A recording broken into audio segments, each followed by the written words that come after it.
Happy new year అంట. ఆ లింకులు తెరవద్దు. నూతన ఏడాది వేడుకల సందర్భంగా కొత్త నెంబర్ల నుంచి వచ్చే శుభాకాంక్షలు, ఆఫర్లు, గిఫ్ట్ల పేరుతో వచ్చే లింకులను ఎట్టి పరిస్థితుల్లో తెరవద్దని సైబర్ క్రైమ్ అధికారులు హెచ్చరించారు. ఆఫర్లు, శుభాకాంక్షల పేరుతో సైబర్ నేరగాళ్లు మోసపూరిత లింకులను ప్రచారం చేస్తున్నారని,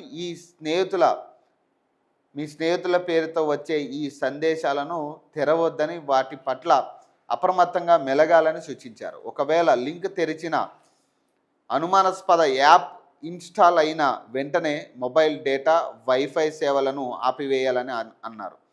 అలాగే అనుమానాస్పద యాప్లను తక్షణం అన్ఇన్స్టాల్ చేయాలని సూచించారు. కొత్తగా వచ్చిన సందేశాలు, లింకులు, పాపప్లను సంబంధించిన స్క్రీన్ షాట్లను తీసుకోవాలని, వాట్సాప్తో పాటు ఈమెయిల్, బ్యాంకింగ్, ఇతర సోషల్ మీడియా ప్లాట్ఫామ్ల పాస్వర్డ్లను మార్చాలని సూచించారు. అలాగే మీ ప్రమేయం లేకుండా లావాదేవీలు జరిగితే వెంటనే బ్యాంక్, అలాగే పేమెంట్ యాప్కు సమాచారం ఇవ్వడంతో పాటు సైబర్ క్రైమ్ అధికారులకు ఫిర్యాదు చేయాలని అన్నారు.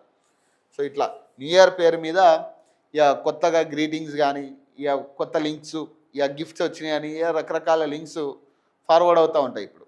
సో ఆ లింక్స్ని క్లిక్ చేయొద్దు అంటున్నారు సైబర్ క్రైమ్ పోలీసులు. ఆ లింక్స్ని క్లిక్ చేయొద్దు, ఎందుకంటే ఆ లింక్స్ క్లిక్ చేయడం వల్ల కొంత సైబర్ క్రైమ్కి పాల్పడే పరిస్థితి ఉంటుంది. మీ డేటా మొత్తం కూడా హ్యాక్ అయ్యే పరిస్థితి ఉంటుంది. కాబట్టి ఆ లింక్స్ ఎట్టి పరిస్థితుల్లో క్లిక్ చేయొద్దు.